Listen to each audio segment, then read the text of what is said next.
ਪੁਕਾਰ ਟੀਵੀ ਦੇ ਦਰਸ਼ਕੋ, ਹਰ ਮਨੁੱਖ ਦੇ ਜੀਵਨ ਵਿੱਚ ਉਹ ਸਮਾਂ ਸੁਭਾਗਾ ਹੁੰਦਾ ਹੈ ਜਦੋਂ ਉਸ ਨੂੰ ਗੁਰੂਆਂ, ਸੰਤਾਂ, ਭਗਤਾਂ, ਮਹਾਂਪੁਰਸ਼ਾਂ ਦੇ ਦਿਨ ਮਨਾਉਣ ਦਾ ਸੁਭਾਗ ਪ੍ਰਾਪਤ ਹੁੰਦਾ ਹੈ। 27 ਫਰਵਰੀ 2021 ਨੂੰ ਭਗਤ ਰਵਿਦਾਸ ਮਹਾਰਾਜ ਜੀ ਦਾ ਪ੍ਰਕਾਸ਼ ਦਿਹਾੜਾ ਮਨਾਇਆ ਜਾ ਰਿਹਾ ਹੈ। ਇਸ ਮੌਕੇ 'ਤੇ ਪੁਕਾਰ ਟੀਵੀ ਦੀ ਟੀਮ ਆਪ ਸੰਗਤ ਦੇ ਨਾਲ ਸਾਂਝੇ ਰੂਪ ਵਿੱਚ ਇੱਕ ਸੰਖੇਪ ਵਾਰਤਾ ਸਾਂਝੀ ਕਰਨ ਜਾ ਰਹੀ ਹੈ। ਵਾਰਤਾ ਹੈ ਜੀ ਭਗਤ ਪਰੰਪਰਾ, ਭਗਤੀ ਲਹਿਰ। ਸਤਿਕਾਰਯੋਗ ਦਰਸ਼ਕੋ, ਆਪ ਜੀ ਜਾਣਦੇ ਹੋ ਭਗਤ ਸ਼ਬਦ ਬੜਾ ਸਤਿਕਾਰਯੋਗ ਸ਼ਬਦ ਹੈ। ਭਗਤ ਸ਼ਬਦ ਦਾ ਉਚਾਰਨ ਕਰਦਿਆਂ ਹੀ ਰਸਨਾ ਦੇ ਉੱਪਰ ਇੱਕ ਰਸ ਆਉਂਦਾ ਹੈ, ਸਵਾਦ ਆਉਂਦਾ ਹੈ। ਭਗਤ ਅਤੇ ਭਗਤੀ ਸ਼ਬਦ ਜਿਹੜੇ ਨੇ ਬਹੁਤ ਪੁਰਾਤਨ ਹਨ। ਵੇਦਾਂ, ਉਪਨਿਸ਼ਦਾਂ ਵਿੱਚ ਵੀ ਭਗਤੀ ਦੀ ਪ੍ਰੇਰਣਾ ਮਿਲਦੀ ਹੈ। ਸੰਸਕ੍ਰਿਤ ਭਾਸ਼ਾ ਵਿੱਚ ਭਗਤ ਨੂੰ ਭੱਬਾ, ਕੱਕਾ, ਤੱਤਾ ਕਰਕੇ ਲਿਖਿਆ ਹੋਇਆ ਹੈ। ਭਾਵ ਕਿ ਇਹ ਬਹੁਤ ਪੁਰਾਤਨ ਪ੍ਰਚਲਿਤ ਸ਼ਬਦ ਹੈ। ਹਿੰਦੂ ਧਰਮ ਕੋਸ਼ ਅਨੁਸਾਰ ਭਗਤ ਆਪਣਾ ਪੂਰਾ ਜੀਵਨ ਈਸ਼ਵਰ ਭਜਨ ਦੇ ਵਿੱਚ ਸਮਰਪਿਤ ਕਰ ਚੁੱਕਾ ਹੁੰਦਾ ਹੈ। ਭਗਤ ਦੀ ਪਦਵੀ ਦੀ ਗੱਲ, ਭਗਤ ਦੇ ਰੁਤਬੇ ਦੀ ਗੱਲ ਜੇ ਅਸੀਂ ਕਰੀਏ ਤਾਂ ਉਸ ਦਾ ਕੋਈ ਅੰਤ ਨਹੀਂ ਹੈ। ਹਾਂ, ਸੰਸਾਰ ਦੇ ਵਿੱਚ ਭਗਤਾਂ ਨੂੰ ਵੱਖ-ਵੱਖ ਸੰਦਰਭ ਵਿੱਚ ਦੇਖਿਆ ਗਿਆ ਹੈ, ਭਾਵ ਕਿ ਭਗਤ ਦੇ ਸ਼ਬਦ ਨੂੰ ਵਰਤਿਆ ਗਿਆ ਹੈ। ਉਦਾਹਰਣ ਲਈ ਅਸਾਮ ਹੈ। ਅਸਾਮ ਦੇ ਵਿੱਚ ਜਿਹੜੇ ਵੈਸ਼ਨਵ ਲੋਕ ਨੇ, ਉਹਨਾਂ ਦਾ ਜਿਹੜਾ ਪੁਜਾਰੀ ਹੈ, ਜਿਹੜਾ ਗੁਸਾਈ ਹੈ, ਉਹਨੂੰ ਵੀ ਭਗਤ ਕਿਹਾ ਜਾਂਦਾ ਹੈ।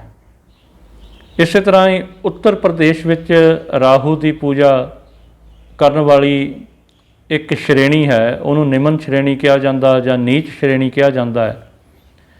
ਉਹਨਾਂ ਦੀ ਭਗਤੀ ਪੂਜਾ ਦੀ ਅਗਵਾਈ ਕਰਨ ਵਾਲਾ ਜਿਹੜਾ ਪੁਰੋਹਿਤ ਹੈ, ਉਹ ਵੀ ਭਗਤ ਅਖਵਾਉਂਦਾ ਹੈ। ਸੋ ਇਹ ਭਗਤ ਹੈ ਜਾਂ ਪੁਰੋਹਿਤ ਹੈ, ਇਸ ਦੀ ਕੀ ਪਦਵੀ ਉਹਨਾਂ ਨੇ ਮੰਨੀ ਹੋਈ ਹੈ ਕਿ ਉਹ ਜੰਗਲ ਵਾਸੀਆਂ ਦੀ ਸੁਰੱਖਿਆ ਵਾਸਤੇ, ਸ਼ਾਂਤੀ ਵਾਸਤੇ ਪੂਜਾ ਕਰਦਾ ਹੈ।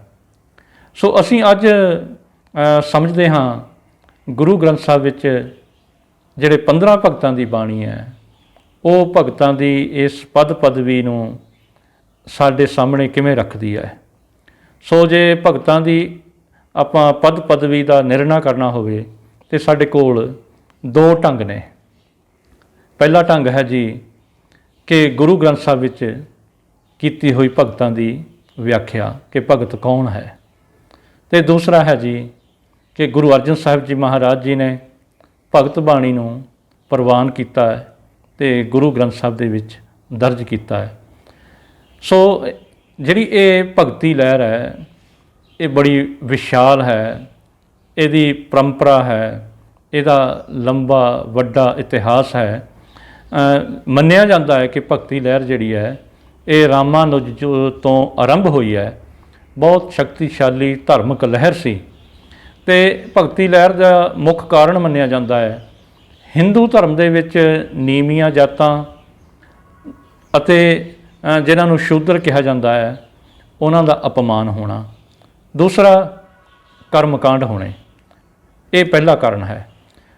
ਦੂਸਰਾ ਕਾਰਨ ਹੈ ਜੀ ਇਸਲਾਮ ਦੇ ਨਾਂ ਹੇਠ, ਭਾਵ ਕਿ ਕੋਈ ਵੀ ਧਰਮ ਜਿਹੜਾ ਕਿਸੇ ਦੇ ਨਾਲ ਕੋਈ ਜ਼ਬਰ ਜ਼ੁਲਮ ਕਰਨ ਦੀ ਆਗਿਆ ਨਹੀਂ ਦਿੰਦਾ।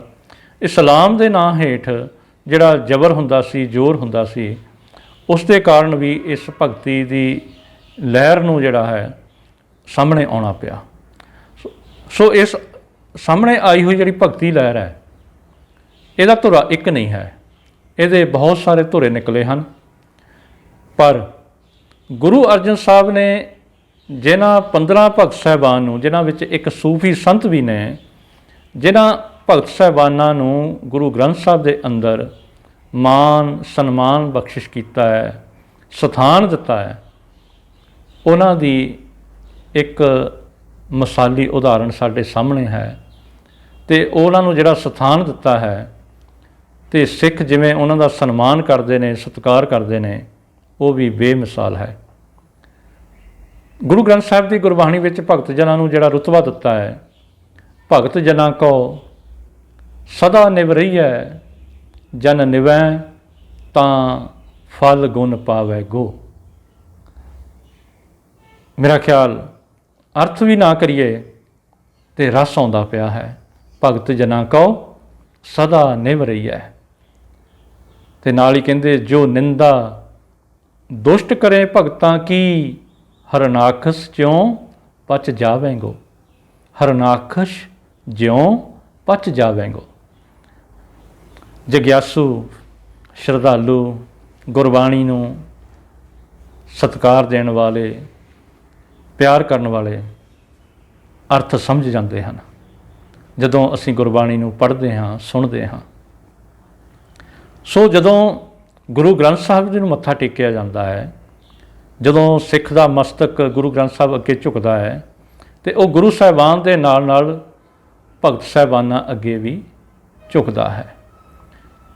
ਭਗਤਾਂ ਦੀ ਪਦਵੀ ਹੀ ਇੰਨੀ ਉੱਚੀ ਹੈ।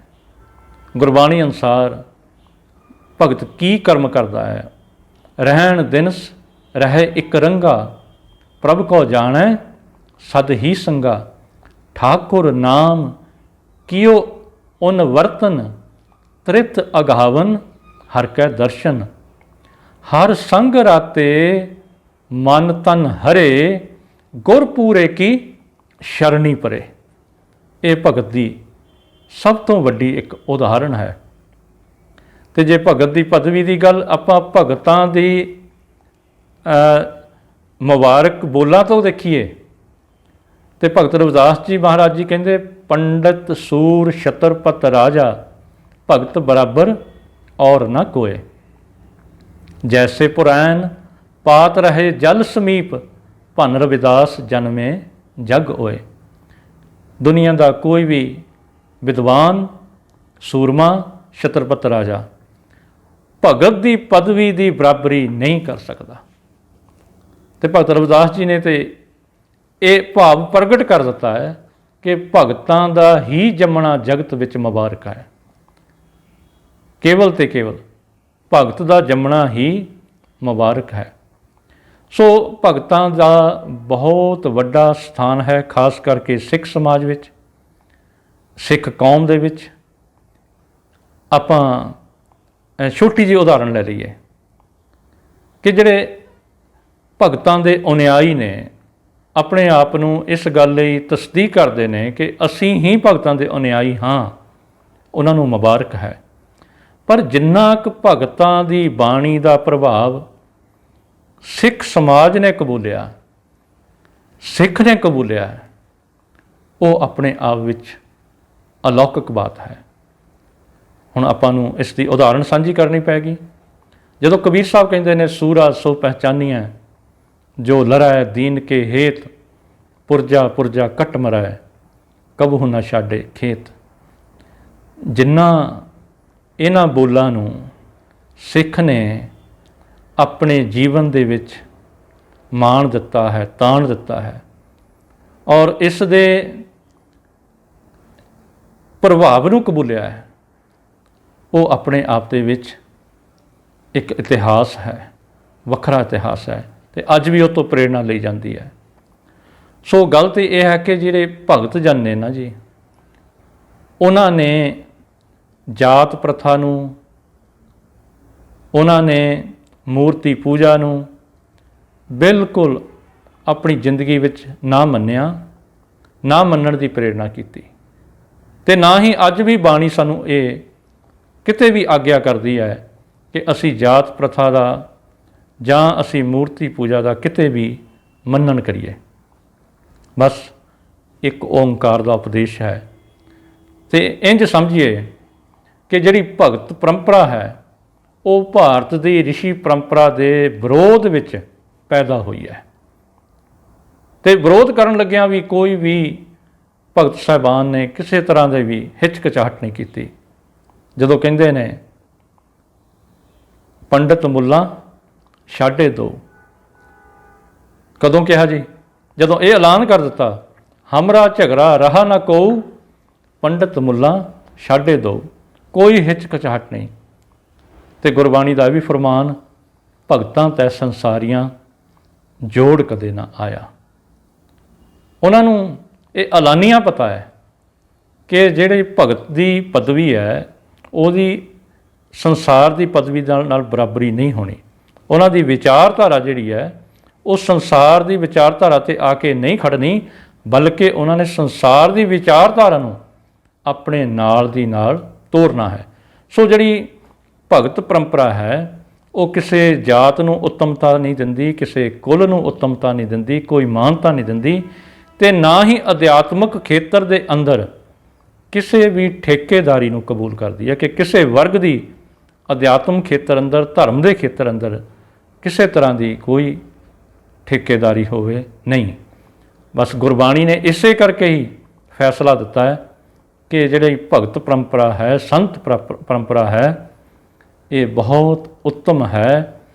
ਭਗਤ ਜਨਾ ਕਉ ਆਪ ਤੁਠਾ ਮੇਰਾ ਪਿਆਰਾ, ਆਪੇ ਲੈਨ ਜਨ ਲਾਏ ਪਾਤਸ਼ਾਹੀ, ਭਗਤ ਜਨਾ ਕੋ ਦਿੱਤੀਆਂ ਸਿਰ ਛੱਤ ਸੱਚਾ ਹਰ ਬਣਾਏ।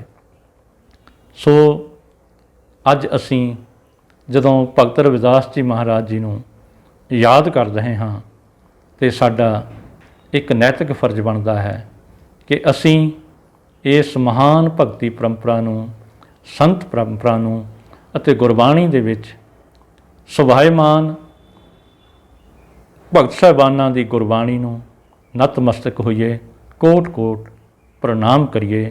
ਸੋ ਆਪ ਸਭ ਨੂੰ ਅੱਜ ਦੇ ਦਿਨ 'ਤੇ ਲੱਖ ਲੱਖ ਮੁਬਾਰਕ ਹੋਵੇ ਜੀ।